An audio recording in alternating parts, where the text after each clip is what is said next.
Hello and what is up guys, Rai here and welcome back to another challenge video on the channel. Me and Canadian Steel are starting a new short series, of course, in BeamNG and automation. This challenge, as you might be able to tell by the title of the video and probably the thumbnail, we are making hot hatches from a legendary era, so from the late 90s to the mid 2000s. Now, I don't know what Canadian Steel is making, he doesn't know what I'm making until, of course, we see each other's videos, which hopefully come out around the same time. So, what am I doing for my car? Well, a couple things. I'm basing mine off a Civic Type R-ish, sort of. Of course, there's leeway, so all the cars have to be front engine, front engine, front wheel drive, not rear. That'd be a really strange hot hatch from the 90s. Front engine, front wheel drive, transverse probably. I don't know why you want longitudinal. I think 1.8 to 2.4 liters. I'm using a 4-cylinder, he's probably using a 5-cylinder. Under, I think, 2,800 pounds. Ours is going to be quite a bit lighter than that, just saying. Basically just a, not a ricer hot hatch, of course. I'm just trying to make mine a realistic looking, sporty hatchback from the 1990s. It's going to be, not the same as the vehicle I just made.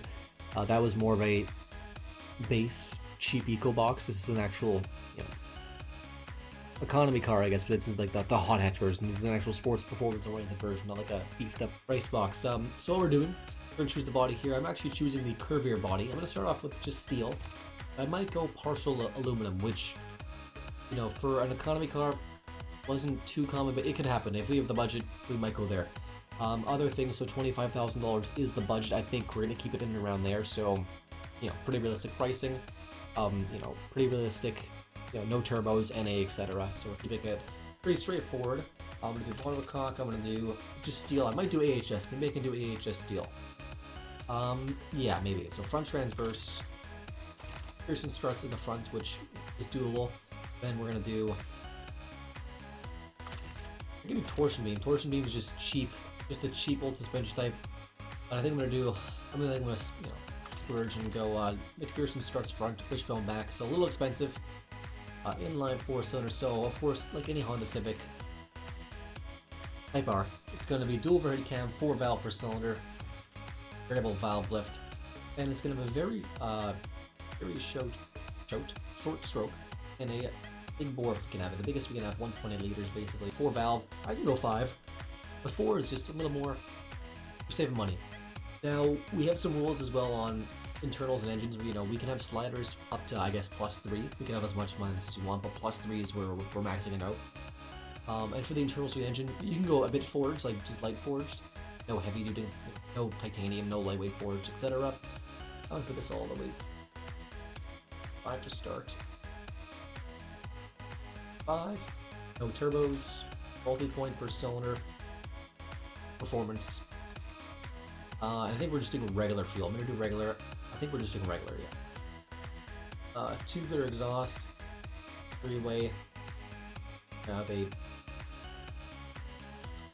baffled, some exhaust. So 120 horse. I'm aiming for about 180 horse, but it is going to be a bit higher. I can do +3. I can rev even higher. What we're going to do.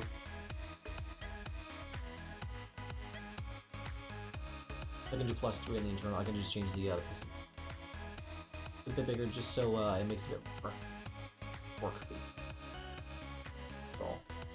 To go pistons and the con rods were forged. Yeah, the engine is literally just the most expensive part. Of course, I'd prefer good fuel economy, but if it doesn't happen, then it doesn't happen. Like 20 mpg would be great. That's like the average in US.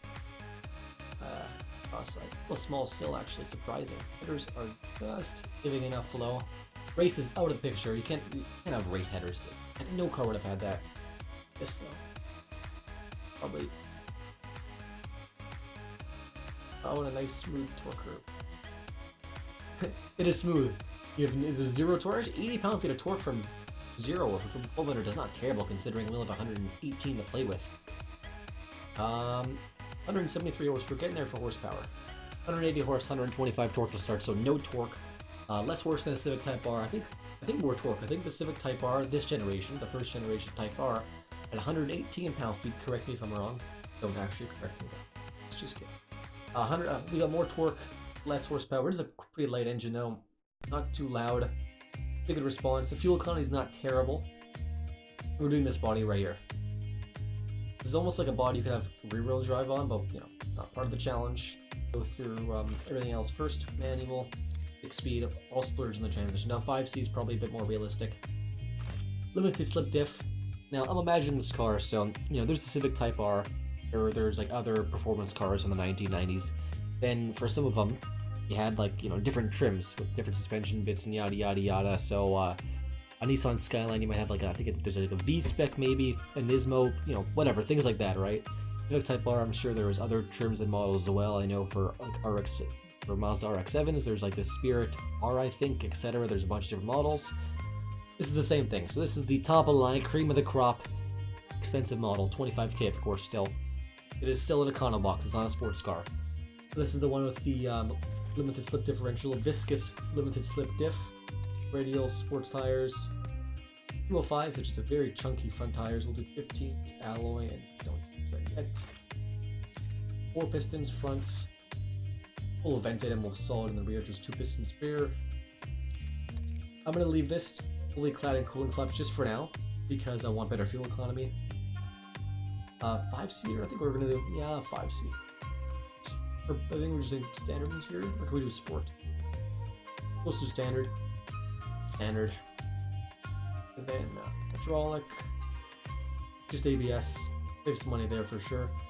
And just standard 90s safety. So this is like, you know, this is basically an end-of-life vehicle. I don't know if I like the body actually. I'm not sure if I'm digging the body. Progressive. Yes, too. What's the sport for me? 2,500 pounds is the start. And 25 mpg, that's not bad. And the cost is 5,000 and we sell it for 25. Oh, we're already at the limit. Jeez Louise. This is not going to be easy to do AHS steel. We're going to try to save as much weight as we can. 26. I don't like that. We'll just... carbon fiber. Partial aluminum. Wait, how much does that cost? Actually, we can maybe do partial aluminum. I don't know if that's allowed though. I'm going to do it anyways. Because it's still under budget, and I mean, it's not, probably wouldn't happen in real life, but it could happen, you know? Let's imagine this car as a 1990s, starts in the 90s, ended in the 2000s, or 2000 really. Hatchback, you know, economic hatchback from some manufacturer probably. And they basically just wanted to have a final send-off, and they just replaced some panels, like, you know, they replaced the doors with the aluminum doors or whatever. I guess they probably stay steel, but aluminum hood, aluminum, you know, trunk, roof, etc. That's how I'm imagining this. 200k, what can we hit? We can hit 260, 240, saves. There's 6.9, which is around Civic Type R, just to be honest. And brakes look like they're actually doing pretty good. This just a bit. We'll keep that -2. Actually, this is a... so it goes understeer, understeer, understeer. Almost oversteer for a bit, and then understeer again. That's very strange. I don't think I've seen a graph like that, actually. The sports setting actually looks not terrible. And then a bit more. I want the tires to be a bit bigger. 16-inch wheels. This is a very spicy car. And then just so it looks better, I'm going to space them out just a bit. I just can't do it. Okay, 24 grand. We can do probably aluminum wheels. Not magnesium, because no frickin' car from the 1990s had magnesium wheels. Probably. 2,400 pounds, basically Civic Type R weight, basically Civic Type R horsepower and torque. We're gonna go basic cassette. We're really stretching it thin here. Like Sport would even save us more weight. This is a very basic, this is just a basic car. We could probably do it. I don't want to do like anything too crazy. Semi-active maybe. I mean, stats don't matter a whole lot. 27 miles per gallon is actually pretty great fuel economy. Fantastic fuel economy. I'm gonna lower the car just a bit. Almost as low as they can get, to be honest. That's okay. I think honestly, I want to use it the whole budget though.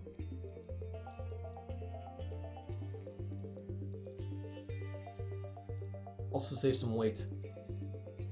24.6, and then we can do what suspension? Oh, aero probably, because it'll help everything. That's helping fuel economy. 2,500. We'll just do it to 0 because we'll have some room for some other things. Okay, I think the car is pretty good. So 066.9, which is probably, or 6.7 actually, which is probably on par with other hatchbacks of the era. The curve here is actually looking pretty good. Lots of nice, just slight understeer, which is perfect. A little bit of oversteer in the 60 to 80 km/h range, but just don't turn at that speed and you'll probably be fine. And then, well, actually, it's gonna need some sort of aero because it's got some oversteer. It just slowly gets oversteer as it gets higher. Okay, all right. So what I'm gonna do now, guys, is actually design the car, and then tune things like aero and stuff, and a little bit of tuning here and there. $2,500 range. I don't want to go over it. If I go over it by 200, that's probably fine. I don't know. What's he gonna do? Yell at me? I don't know. So I'll see you guys in just a sec. I hope you guys enjoy the time lapse.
And the vehicle is finally complete. We have created the all-new for 1998. Actually, it's not all-new. It's probably the end of production year.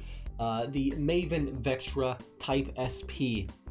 So there is an actual real car called the Vectra. I'll post it up on the screen now. It's not based off that at all. It's just the name that I used for another car that I made. I didn't make a video of it. I just actually posted it on the Reddit, and I'll post that car as well. So this is basically, in my mind, the predecessor to my modern Maven Vectra, which is a performance hatchback with year 2020. This is basically the first gen. Maybe I'll make a second gen at some point. Who knows? I don't know. So anyways, we finished off with exactly $25,000 budget has been taken up. 25 if we're rounding up miles per gallon, which is what I'm considering the average. We're using just 91 RON fuel, or octane fuel, sure. Service costs are kind of high at almost $1,100 per year. That's pretty good. That's up there. The front, we'll start at the front design here. It is pretty, I don't want to say, sedated, but it is pretty, quiet, I guess. It's not very in your face, which is good. It is just an economy hatchback with a performance twist, obviously. So it's got, basically like an upgraded grille with like this little double layer for the grille, basically. And there's the SP badging there. Nice aggressive headlights. A big open, bottom grille thing at the bottom there. Some intakes on the side, and then we have the turn signals there with the headlights. And then a pretty much front splitter setup right there and a little bit of a hood bulge. So the SP model, it has a bit performance upgrades and aesthetic upgrades too. Going to the side here, we have a nice body line that follows the car all the way to the back taillights here. It actually took me like 5 minutes just to get that. I wanted to do something with the side a bit, but without actually doing something really to the side. I think this is a good way to find a middle ground on what to actually do. and a side skirt on the bottom as well. And the wheels, they are pretty much quintessential, 1990s Japanese, sporty car rims, I guess, or 2000 sporty car rims, of course, white only. This nice like bumblebee kind of yellow color. Actually, I made a new yellow. What's it called, guys? What's the yellow called? It is called Sun-Kissed Yellow. How beautiful is that? I like to just make all my names just random, completely random, something yellow or something green, etc. And on the back we have one quite large spoiler back here. Of course, the car itself is mimicking, similar looks to the Civic Type R. Of course, it's different, but it's similar. Taillights basically flow with the body lines, and of course, I wanted to have not the exact same shape because I wanted it to actually suit the actual body of the car. So they just come over here and just down a bit with some black sort of body line. I think it's actually a grill, but I'm using it just for the body lines there, even, and it's easier to do. And then black there. We have this other grill, I guess, shape at the back. Oh, one thing we did forget actually was a door. I forgot. I love using this one right here. Love using this.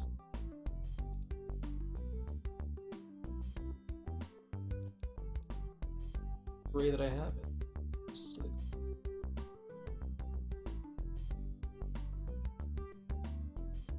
Maybe, I don't know. Maybe we'll just do this. That's good enough. So like that. Rounds, this gray and this yellow. There we go. Bit of a trunk release with latch kind of thing for the trunk, etc. Then the logo's up there, that's fine. Basically reverse to that while I'm here. Sorry guys. Some sporty black rims, or some sporty black mirrors, of course. Then we have the Vectra badging right here. Then we have like the the Maven logo, even though it's not really a logo, just a badge. That's fine. License plate is actually mounted. You can see it's actually mounted where the, I guess, like, the weird thing about this car is the back. The actual hatch itself is pretty high up there.